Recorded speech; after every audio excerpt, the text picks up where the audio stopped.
Doctor کے پاس جائیں گے وہ میڈیکل سائنس کی باتیں کرے گا, انجینئر کے پاس جائیں گے جس شعبے کا انجینئر ہوگا اس فیلڈ کی باتیں کرے گا.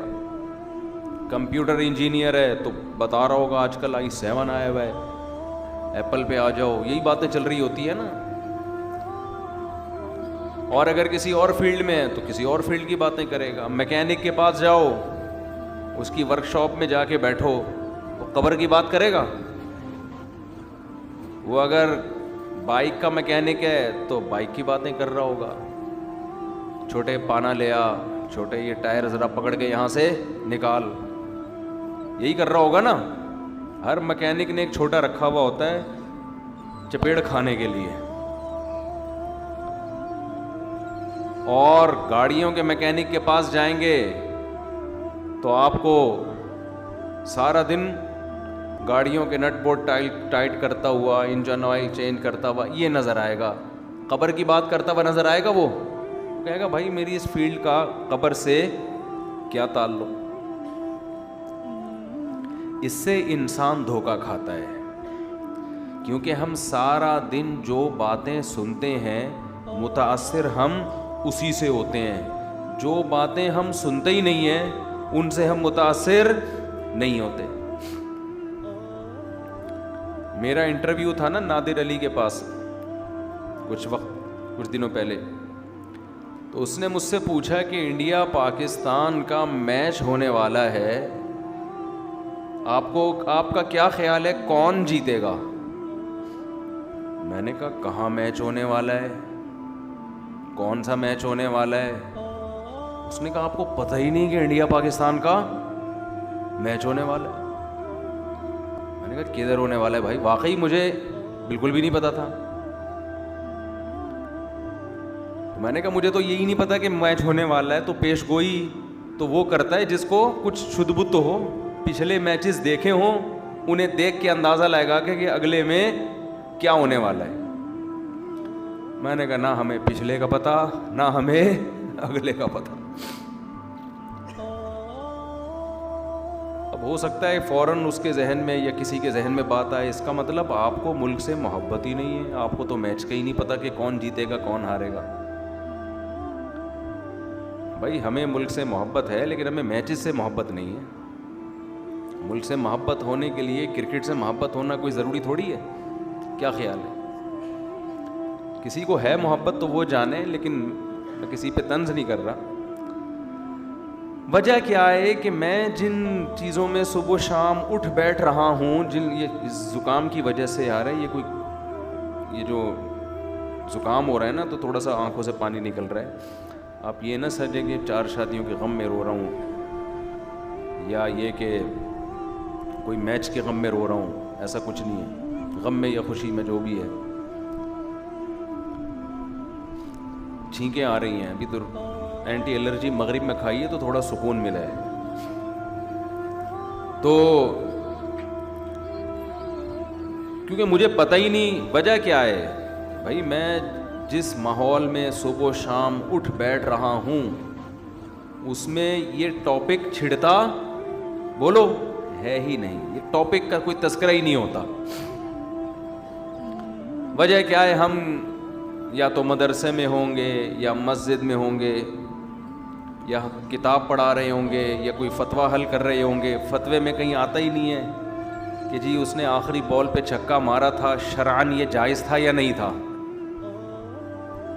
آفریدی نے بیمانٹی کی تھی یا نہیں کی تھی, یا تو ایسے فتوے آ رہے ہوں نا.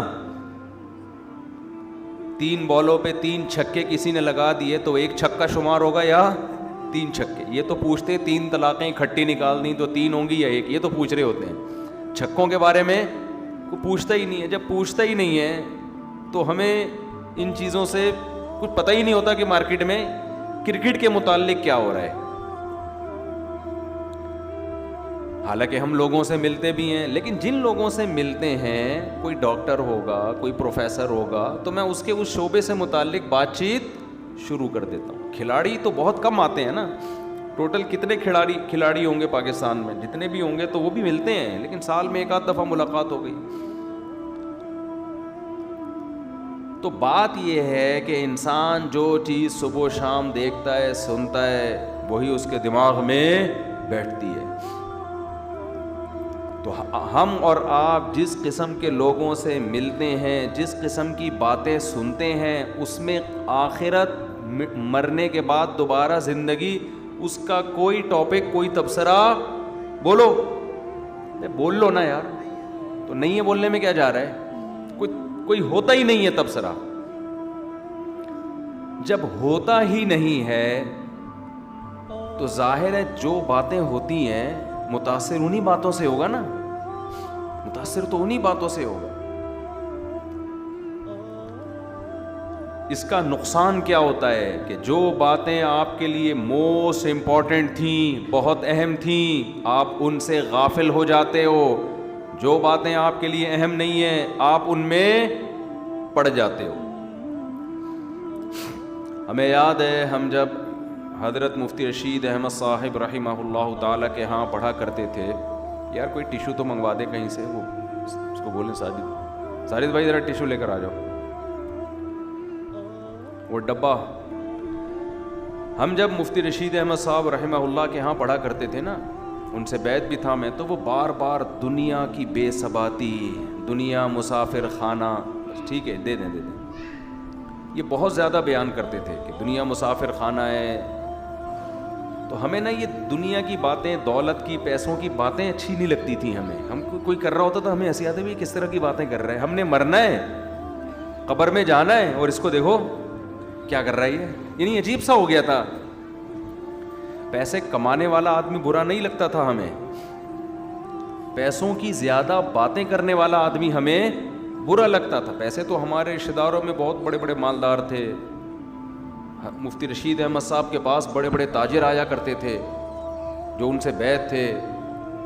خود ہمارے حضرت مفتی رشید احمد صاحب ٹھیک ٹھاک مالدار تھے, اچھے خاصا پیسہ تھا ان کے پاس, لیکن محبت پیسوں کی انہوں نے ہمارے دل میں کوشش کی کہ پیدا نہ ہو. سمجھو اس کو مسافر خانہ, یہ پیسہ ہے ٹھیک ہے, نہیں ہے تو بھی ٹھیک ہے, چلتا ہے. تو اب چونکہ باتیں جو ہوتی تھی نا وہ آخرت کی, کہ مرنا ہے, مسافر خانہ ہے. حضرت, میں نے کئی بار یہ واقعہ بیان کیا نا, سعودی عرب سے حج کر کے یا عمرہ کر کے پاکستان آئے, تو ان کے میزبان نے ایک ہفتے بعد ان سے پوچھا کہ آپ گھر پہنچ گئے خیریت سے؟ تو انہوں نے کہا کہ میں ناظم آباد کے مسافر خانے میں ہوں. ہمارے حضرت نے جواب کیا دیا, میں ناظم آباد کے مسافر خانے میں. تو وہ حیران ہوا, بھائی مسافر خانے میں کیا کر رہے ہو بھائی؟ اس نے کہا شاید کوئی وجہ سے ٹھہرے ہوئے اپنے گھر میں, کوئی کنسٹرکشن کا کام ہو رہا ہو یا کوئی ٹوٹ پھوٹ ہو رہی ہو, کوئی وجہ ہوگی. پھر ایک مہینے بعد فون کیا, حضرت خیریت سے ہیں, کہاں ہیں آپ, گھر تو پہنچ گئے ہوں گے. حضرت نے فرمایا گھر تو نہیں پہنچا, میں ناظم آباد ہے اس کے مسافر خانے میں اسٹے ہے میرا. اس نے کہا یار پتہ نہیں کیا کرنے. خیر تیسری دفعہ فون کیا, پھر حضرت گھر پہنچ گئے؟ حضرت نے کہا گھر نہیں پہنچا ابھی, فی الحال ناظم آباد کے مسافر خانے میں میرا اسٹے ہے. اس نے کہا حضرت گھر کیوں نہیں چلے جاتے؟ ناظم آبادی میں تو آپ کا گھر ہے, یا تو گلگت میں گھر ہوتا, کراچی کے مسافر خانے میں ٹھہرے ہوئے ہوتے, گلگت کی فلائٹ نہیں مل رہی, تو حضرت چلے جائے نا. تو حضرت نے فرمایا اپنا گھر تو قبر ہے بھائی, وہاں جائیں گے تو تمیز سے پڑے رہیں گے قیامت تک. کہا ہمارا کوئی گھر ہے ہی نہیں, ہم تو اس گھر کو مسافر خانہ سمجھتے ہیں, تھوڑے دن رہیں گے پھر یہاں سے چلے جائیں گے.